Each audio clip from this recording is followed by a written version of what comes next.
There was a farmer who was selling puppies, and he put the sign out in front of his house, and it said, "Puppies for sale."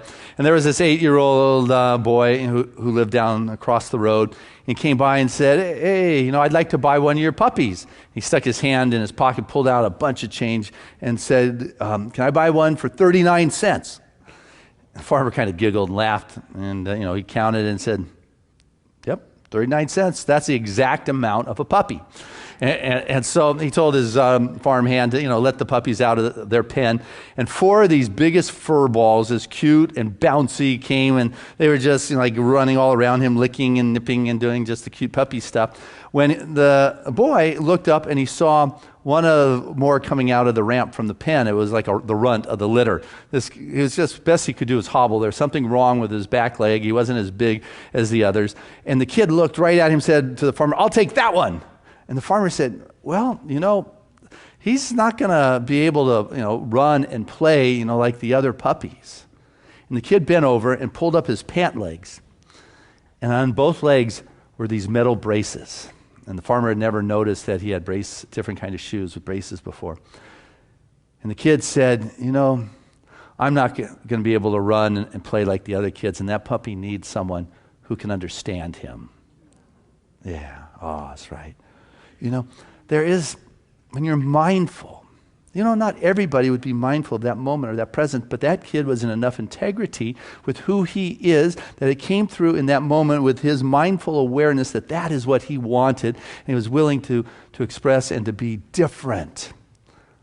But people go through life so fast that they're not mindful, and they load up their pockets and their brains and the consciousness that need to be emptied. And I love something here that the Dalai Lama said. And he's coming to town this week. Actually, somebody gave me a ticket to go hear him, which is kind of fun. But the Dalai Lama said, when asked what surprises him most about humanity, he answered, "Man." Because he sacrifices his health in order to make money, and then he sacrifices his money to recuperate his health. And then he is so anxious about the future that he does not enjoy the present. And the result being that he does not live in the present or the future. He lives as if he is never going to die, and then he dies having never lived. Don't let that be you. Don't die never having lived. And the way you can live is that you can be mindful in the moment and be present in the moment, that you are willing to go for that which resonates with inside your being, inside of your life. I love when somebody asks St. Francis of Assisi, "Hey, Francis, why you? Why did God pick you to be this lighthouse to the world?" And St. Francis said, "Well, probably because I was the worst choice. I've done everything that is unholy. I have made all the mistakes. And if I could find this kind of light and be that light, then anybody can." So don't give your power away to some of the mistakes you might have made. Some of the stuff that has gone on that has been less than holy. We're living in a non-judgmental universe. It's about the inclusivity of it all. Somebody has a bad rep, done some not so nice things out there in the world, have made some mistakes. I would much rather see them sitting here on a Sunday morning at Seaside than hanging out in some dive bar making more mistakes and doing things they wish they weren't doing. That's what Seaside is a place for people to come and to heal and to feel the presence of God. In Luke 3:31, Jesus said that healthy people don't need doctors, it's the sick ones. It's like, wow, this is not a place where there's a bunch of perfect people who have it all together. It is a community where we are working on this thing called life, and that we are working on bringing it forth at the highest level of our being. It's not about just these spiritual highs, but it is about the integration of a greater connection with that expression that is moving in our life and in our world. This is a relevant philosophy that is for everyday life. It's not something you just do on a Sunday. It is something that every moment I step on this earth is my foot touching this wonderful ground. It is myself getting into a car. As I become mindful moment to moment, wonders begin to happen. You begin to come into alignment.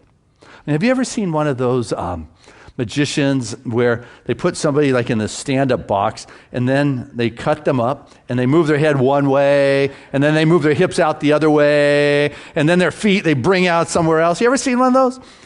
Well, what mindfulness will do is like brings them all back into alignment. It's like, boom, there they come, back into that spot. You can't be divided. A house can't be divided against itself. A house, you can't serve two masters. Or, what the saying is, basically, you can't have two mindsets. You can't be honest and dishonest at the same time. You can't be married and single at the same time, although some try. But you can't be in forgiveness and hold on to bitterness at the same time. You can't let go and hold on at the same time. You cannot be in two places within your realm of consciousness and your thinking. And you may be espousing things in your world where you want to be and you're not there yet, but what it is doing is allowing you to step into that place. There was this fifth grader by the name of Teddy. And he was not the best of students. He was very unattentive, non-present.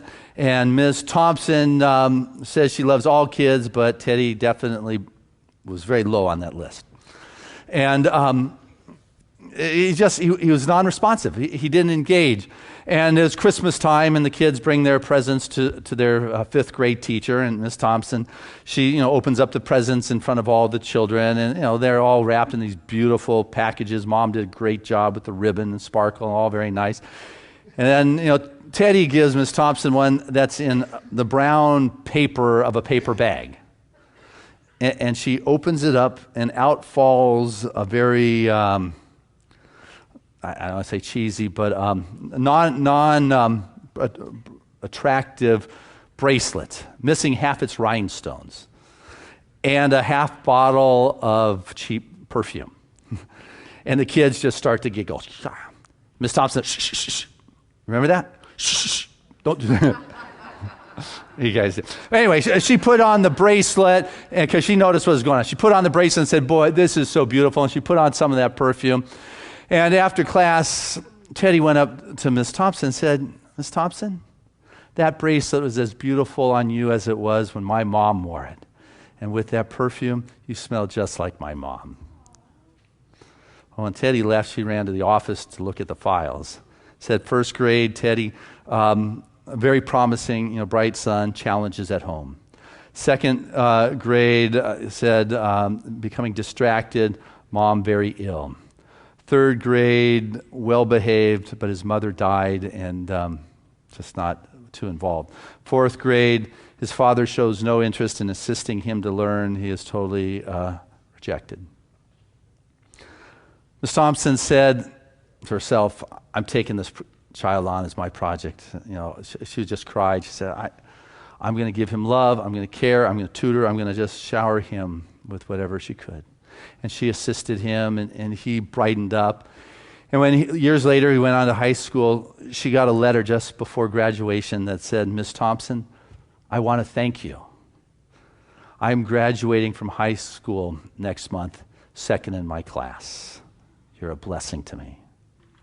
4 years later, she received another letter from Teddy. He said, Miss Thompson, I am so appreciative to what you gave me and helped me do. I'm graduating from college, number 1 in my class. A few years later, she gets one final letter. It says, Miss Thompson, I'm now Dr. Teddy. I've graduated from medical school, and I'm going to get married, and I'm asking if you would come to my wedding because I would like you to sit where my mom would be sitting if she was here.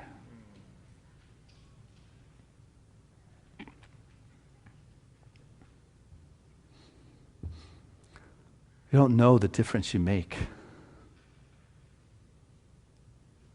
when you choose to be mindful, when you choose to be in integrity with what's going on in your soul and your spirit, and you follow that. You could be a Picasso.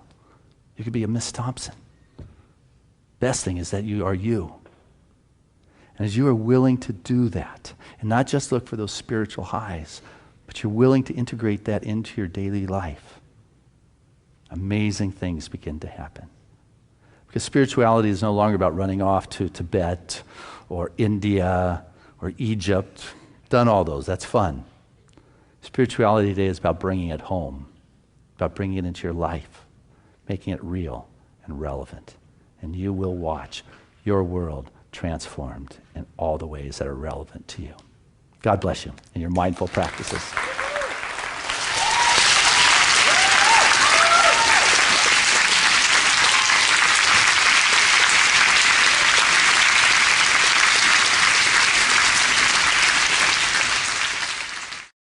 Again, a lot of heart and soul and passion.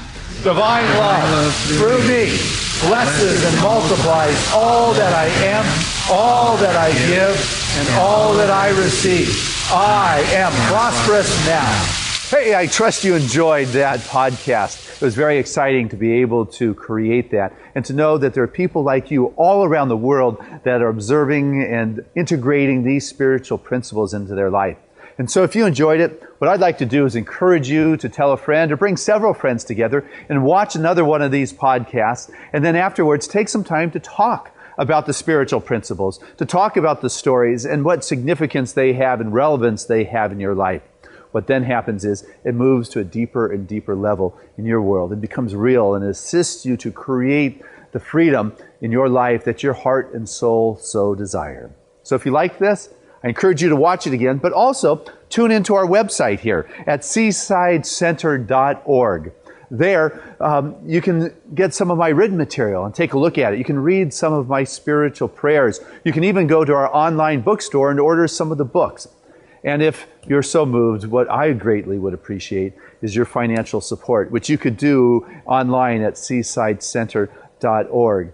It is support like yours that assists us to be able to continue to do these kinds of gifts for humanity and send it out to the world. Because you know what? We are making a difference with this spiritual message. And because of support like yours, people are being touched in the farthest reaches of this planet, as well as our backyard, more than we could ever begin to realize. So I thank you from the fullness of my heart for making a difference.